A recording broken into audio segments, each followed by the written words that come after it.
Mga kapatid, ano po ba ang pagkakaiba ng mga makasalanan sa mga mapagkunwari, mapag-imbabaw? Kapag sinabi nating makasalanan ang isang tao, siya ay may hangaring sumunod sa kalooban ng Diyos, gawin ang mabuti. Ngunit siya ay may kahinaan, nadadapa, nagkukulang, ngunit umaamin, inaako, bumabangon muli.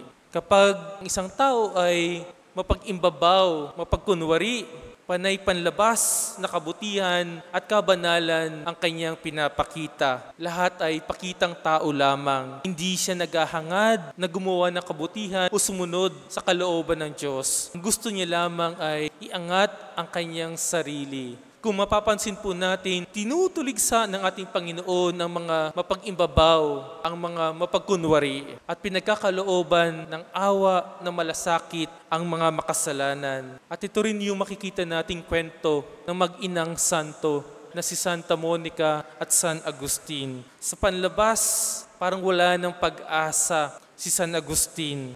Pero si Santa Monica hindi sinukuan ang kanyang anak.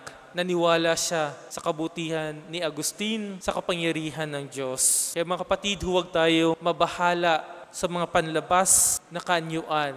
Mas pahalagahan natin ang ating panloob na buhay.